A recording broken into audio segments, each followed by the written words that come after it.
Quand et où as-tu rencontré pour la première fois Joël Ménard? La première fois que j'ai rencontré Joël Ménard, c'était en 1989, ouais, 89 ou 90, lorsqu'il habitait dans le 91, Brétigny-sur-Orge, voilà. À Brétigny, on s'est rencontrés, c'était très bref, hein, on s'est rencontrés 10 minutes en extérieur. Et on s'est rencontrés donc dans la rue, près de chez lui. On a discuté pendant 10 minutes. Et j'étais d'ailleurs avec Johnny à l'époque, Johnny Détouche. Et j'étais membre fondateur d'ailleurs d'une association qui s'appelait le GEPI. Et on a eu une petite discussion comme ça, à bâton rompu, sur un trottoir avec Joël Ménard. C'était ma première rencontre avec lui. Tu le connaissais d'où avant? Tu l'avais vu Je nulle le part connaissais sur absolument pas. C'est parce que avant j'allais aux réunions qui étaient organisées à Paris du GEPA par par Madame Foiré, parce que j'ai pas connu Monsieur Foiré, par Madame Foiré, et on parlait souvent de LDLN dans ces réunions parce qu'on parlait des témoignages qu'il y avait dans la revue et tout. Et je me suis dit tiens, ce serait intéressant de pouvoir rencontrer la personne qui est le directeur de publication de cette revue. Il pourrait nous apprendre des choses. Et donc on a souhaité le rencontrer et il a accepté très gentiment de nous recevoir très rapidement, mais il nous a reçus quand même. Et après, ça fait maintenant des années qu'on se connaît maintenant. Ça fait plus de 30 ans qu'on se connaît. Encore une fois, hein, je parle comme un ancien, hein. Voilà. La première fois que je l'ai vu, Ménard, c'était à Chalon, en 2005. Chalon-Champagne. Et bon, je vous dirai l'image. Et il m'avait dédicacé son livre Men in Black. Et à l'époque, ODH était en tournage, donc c'était pas sorti, hein, il n'y a que des tournages. Et il avait marqué à l'ODH, en toute sympathie, Ménard. Ça veut dire qu'il est dans l'histoire de DFTV. Voilà. La première fois que tu l'as rencontré, tu as gardé quelle image de lui dans ta tête? Alors, l'image que j'ai eue tout de suite, là, c'est. Il nous a tellement parlé de choses qu'en fin de compte, on avait une Bible vivante de l'ufologie devant nous. Et d'ailleurs, moi, je considère toujours Joël comme étant la Bible de l'ufologie, hein. Moi, il y a deux personnes qui m'impressionnent le plus dans l'ufologie et qui ont une très très grande connaissance de tout ce qui est l'ufologie française. C'est Joël Ménard et Gilles Durand. À chaque fois que je parle avec ces gens-là, j'en apprends encore. Et je peux vous dire que les gens qui pensent en connaître sur l'ufologie devraient rencontrer Gilles Durand et Joël Ménard. Et là, ils verront que l'ufologie française, ils y connaissent que dalle.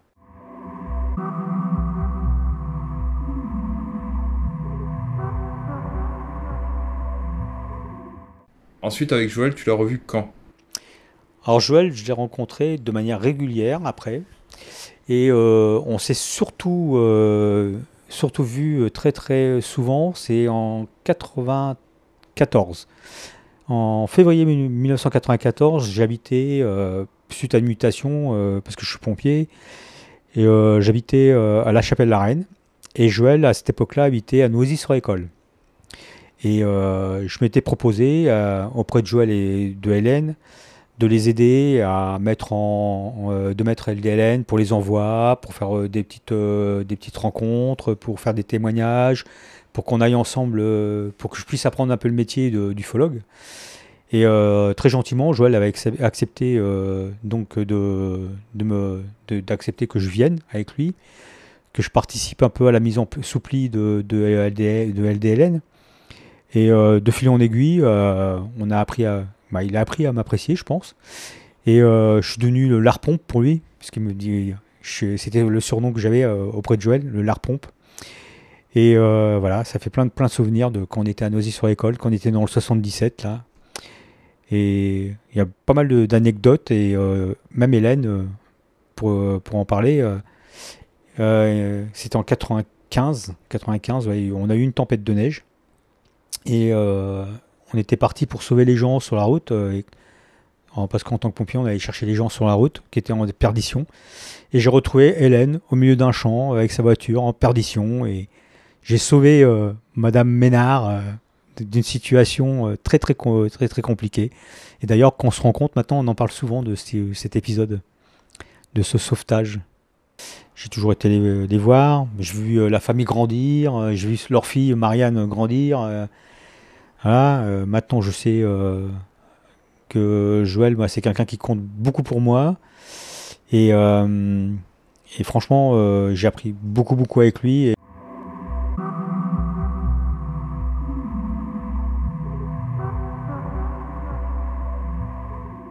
Est-ce que tu as réalisé des enquêtes avec Joël? Oui, on a fait des enquêtes du côté de Beaune. On a rencontré pas mal de gens du côté de Beaune, dont je me souviens plus du nom. Si Joël était là, il se rappellerait du nom de la personne, et du lieu et de l'heure, de tout. C'était une personne qui était assez marrante à rencontrer parce que c'était une personne qui avait été champion cycliste professionnel, qui avait fait, je crois qu'il était garde champêtre, qui était l'un des plus grands collectionneurs de pierres minéralogiques du monde. Et cet homme-là, en 54, avait rencontré des ufonautes qui avaient atterri, Et dans l'histoire de sa rencontre, parce qu'il était garde champêtre à l'époque, et donc il était monté avec, je sais plus si c'était une deux chevaux ou un genre de véhicule comme ça, pour essayer de voir ce que c'était. Et quand s'est approché des êtres qui ressemblaient à des êtres des bonhommes Michelin, la suite de l'histoire, c'est qu'il a entendu une balle ou des balles siffler au niveau de ses oreilles. Et il y avait un homme qui était je crois, à 1 kilomètre plus loin, dans un HLM, qui était en train de tirer sur les ufonautes c'est un ancien légionnaire, et qui tirait sur les extraterrestres, ce qu'on a assimilé à des extraterrestres. Donc c'était une très belle rencontre à ce moment-là. On a eu beaucoup de discussions avec cet homme. Après, j'ai fait des enquêtes dans l'est de la France. On est monté quand il y avait eu des phénomènes qui s'étaient produits dans l'est de la France. On a fait d'autres enquêtes, un peu à droite, à gauche. J'en ai fait quelques-unes, oui, oui, avec des bons souvenirs aussi encore. Et encore. Et quels étaient ces bons souvenirs? On a souvent rigolé avec Joël. On était un peu comme avec toi, on était toujours un peu moqueur. Et c'était un peu l'esprit, d'être sérieux sans se prendre au sérieux. C'est ça qui est bien. Aussi, dans l'ufologie, il ne faut pas non plus être trop carré. Il faut aussi savoir décontracter les gens et rencontrer des gens qui sont très très sympathiques et très très très marrants. Et d'ailleurs, on a rencontré pas mal d'ufologues. On se rappelle d'une histoire avec Joël. On avait été manger à McDo avec un autre ufologue. Alors, je m'excuse, mais je me rappelle plus des noms des gens. Et cet ufologue, c'était un spécialiste des sky trackers. Et il habitait du côté de Lille. Et je me rappelle qu'à McDo, déjà, il avait fait un bon repas. Et il était parti avec les sandwichs dans les poches. Et toute la journée, on l'a taquiné sur cette histoire-là. Et au fur et à mesure, il sortait ses sandwichs dans la journée. C'était un des épisodes un peu marrants.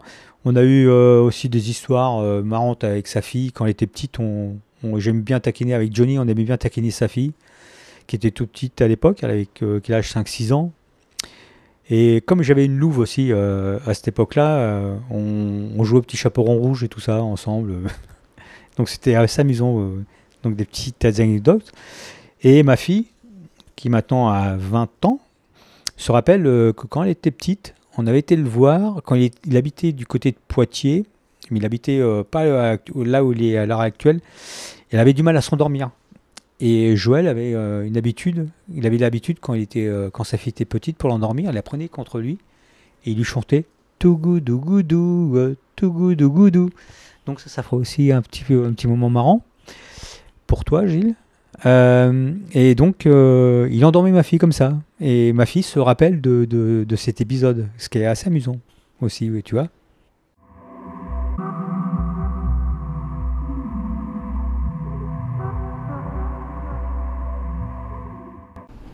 J'avais posé des questions avec Gérard Deforge. Il m'avait dit que Joël, quand t'es avec Joël, c'est un peu comme un guide du feu touristique.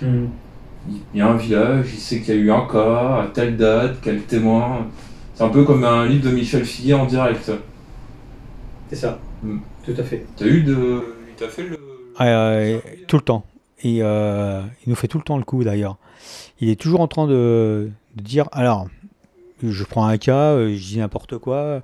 Je dis Beaune 1976 par exemple, il va me dire, ah oui, à Beaune en 1976, le 14 juillet 1976, à 13h45, monsieur Untel, habitant à telle rue, a vu telle chose qui a duré tel temps.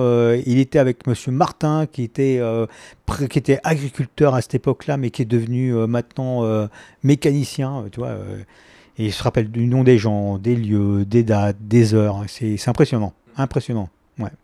Des Impressionnant. fois, quand il a Ouais. pas, je me rappelle quand je suis interviewé par téléphone ou même par Skype, il disait si tu as un petit instant, je vais te chercher. Et il va dans ses archives, il revient avec Ouais. j'entends le gros dossier à chaque fois. Et, Ça aussi, ouais. Quand moi j'étais perdu là parce que quand j'ai repris LDLN, il y avait des gens qui me demandaient ouais, mon père a fait un témoignage en 74 ou dans les années 80, mais je me rappelle plus trop de date. Je sais que c'était à tel endroit et telle année. Donc j'appelais Joël, je dis tiens voilà, il y a quelqu'un qui cherche monsieur Untel, telle année, hein. Il fait ouais, bah tu trouveras ça dans le 363 à la page Untel. Ah ok, bon d'accord, ok. Ouais, c'était impressionnant, impressionnant. et quand je l'avais interviewé en septembre 2012 à Saint-Julien-Lard, très bonne interview, ça a duré sur 2 jours. Hein. Je l'avais rencontré l'après-midi et puis j'avais poursuivi le lendemain matin. J'avais logé dans les parages de Saint-Julien-Lard. J'avais même fait une veillée le soir.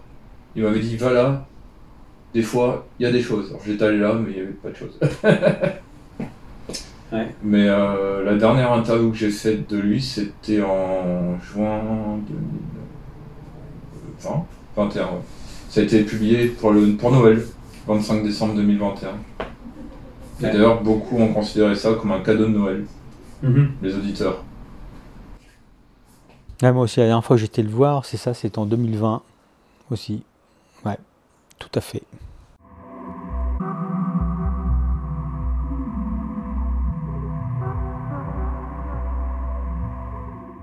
As-tu réalisé des veillées avec Joël? Non, jamais. Jamais fait de veillée avec Joël. On a fait. Non. On a fait des tentatives d'observation en pleine journée, mais pas en nuit. Non, jamais. Et puis il a allé au col de Vence, Ouais. il a fait, lui il a Souvent. fait des veillées lui. Il a fait quelques veillées au Mm. Col de Vence, ouais. Ouais. Et il a eu le bruit. Il a eu le bruit, ouais. Il avait fait les veillées avec Pierre Bic et toute la bande. Là, ouais. Mhm. C'est ça. Mais lui, il a énormément circulé. Hein. Je dirais que c'est l'ufologue de l'ancienne école. Ah bah c'était l'ufologue de terrain. Et on a fait des kilomètres. Hein. La voiture, je crois que c'était une Renault 19, je crois qu'il avait à l'époque. Ouais. Elle a fait, ouais.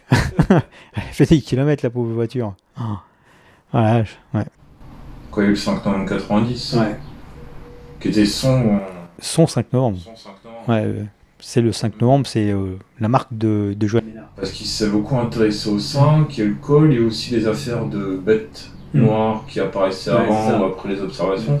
On pourrait assimiler ça au Dogman. On pourrait, ouais. Ouais. Ouais, il y a eu beaucoup de choses. Hein. Je me rappelle quand il passait.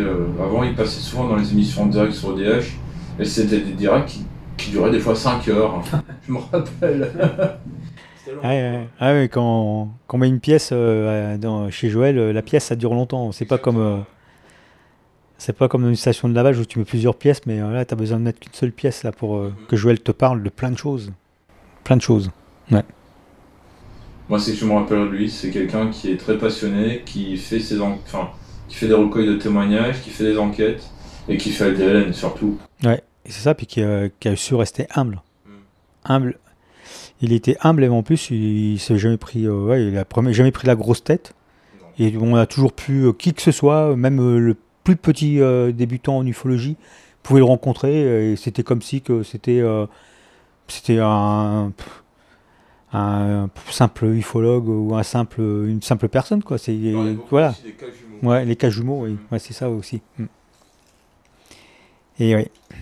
Il a parlé pas mal de cas, il a eu pas mal de théories dans LDLN.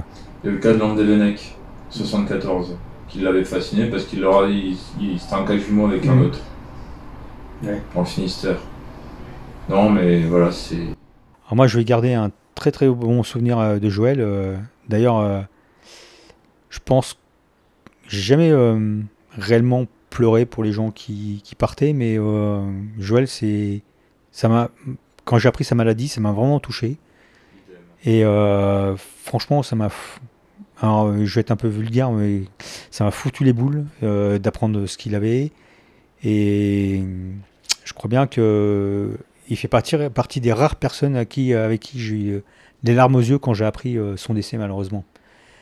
Et franchement, ça m'a touché au plus profond de moi-même. C'était comme si j'avais perdu mon père, quoi. Tu vois, moi, ça m'a retourné, quoi. Et les gens qui me connaissent savent très bien que moi, l'approche de la mort, c'est pas un truc qui me touche. Parce que je pense, j'ai plein de raisons de penser à autre chose, mais là, ça m'a touché au plus profond de moi-même, quoi. C'était difficile, quoi. Mm. On va parler du LDLN spécial Joël. Qu'est-ce qu'il y aura dedans? Eh ben, il y aura beaucoup de photos, ça c'est sûr. Il y aura beaucoup d'hommages faits par des personnes qui ont connu Joël, qui ont rencontré Joël.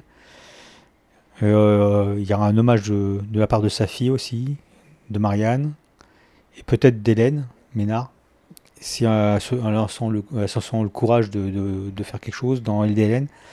Car jusqu'à maintenant, elle a partagé quand même 26 ans de la vie de Joël dans l'ufologie. Elle a toujours été discrète. Et j'aimerais bien que Hélène puisse faire un petit hommage au sein de la revue. Et j'aimerais bien aussi que les gens qui ont pu apprécier Joël, ou qui ont pu le rencontrer, qui ont pu avoir à qui Joël a pu apporter des choses, puissent donner leur hommage aussi au sein de la revue. Quelle image voudrais-tu que l'ufologie actuelle et future garde de lui? Et ben comme je disais, il faudrait que les gens gardent en mémoire tout le travail qu'il a pu accomplir pendant 26 ans. Alors, moi, j'essaie de remettre la revue à la hauteur de ce qu'elle était à son époque, ce qui est très dur. Et se rappeler surtout que tout le travail ingrat qu'il a pu faire, parce que c'était un travail ingrat, hein, de l'ufologie, malheureusement, et se rappeler que quand même Joël a fait beaucoup, beaucoup pour l'ufologie française, a permis de découvrir beaucoup de gens qui ont permis de donner plein de théories sur l'ufologie, ne serait-ce que pour les failles, toutes les choses comme ça qu'il a pu faire. Le rapport, et il avait fait Oranos aussi, ouais. Et Ouragan, ouais, c'est Ouragan. Oranos, c'était la revue, ouais. Ouais, Ouragan. Et se rappeler tout le travail qui a été abattu par Joël, et surtout la grande connaissance qu'il a de l'ufologie, et tout ce qu'il a encore à dire sur l'ufologie française, quoi. Comme les bonnes et les mauvaises choses. Parce que parfois, il y a du mauvais travail aussi. Qu'est-ce que tu vas dire aux jeunes qui vont arriver en ufologie, qui n'ont pas eu la chance de le connaître? Bah, de prendre exemple sur ce qu'il a fait, et que plus tard, qu'on ait un nouveau Joël Ménard qui puisse apparaître, ou un Jules Durand qui puisse apparaître dans l'ufologie française, et qui puisse porter l'ufologie comme ces deux personnes portent l'ufologie, surtout l'histoire de l'ufologie. Parce qu'après, on sait très bien comment les gens transforment l'histoire. Voilà. Après, on a quand même des traces maintenant un peu vidéo, mais est-ce que la vidéo va continuer éternellement? Ça, on n'en sait rien. Alors que la mémoire des hommes, si on peut la faire perdurer, et surtout faire perdurer la véritable histoire de l'ufologie. Pas avoir des histoires rocambolesques avec des gens qui vont s'attribuer des faits qu'ils n'ont pas réalisés. Et des gens comme Joël et Gilles, justement, c'est des gens qui servent à ça, c'est que on peut pas leur raconter des tarabousquettes, hein, comme dirait, si c'est le bon terme, je sais pas exactement. Voilà, tout à fait. Voilà, c'est ça. Et ça, c'est important. Et je trouve que maintenant, malheureusement, en ufologie, il y a beaucoup de gens qui s'attribuent le travail des autres et qui pensent avoir des connaissances supérieures à certaines personnes, alors qu'ils atteignent à peine, ils effleurent à peine le début de la connaissance dans le domaine. Et ça, faudrait que les gens ils apprennent un peu à être un peu moins orgueilleux, s'attribuer un peu moins de titres de maître ou d'empereur de l'ufologie. Ça n'existe pas, ça. Non. Ça n'existe pas. Non, ça On a tous, notre petite pierre à apporter dans l'ufologie. Et justement, ces petites pierres, il faut que des gens qui ont la capacité d'avoir ça en mémoire puissent attribuer les pierres à la bonne personne. Ça, c'est important. De citer la source. Aussi, ouais. hein. Mais citer les sources, ça c'est important, oui, parce que on voit malheureusement sur YouTube beaucoup de vidéos des gens qui racontent des histoires d'ufologie, des histoires d'enquête, mais qui sont... On a l'impression que c'est eux qui ont fait l'enquête, alors qu'en fin de compte, l'enquête a été faite par d'autres personnes et elle s'est jamais attribuée à ces personnes-là. On les cite jamais. Il faut les citer, hein. Ouais. C'est obligé. Hein. Parce que vu tout le temps que ça prend de faire une enquête... c'est clair.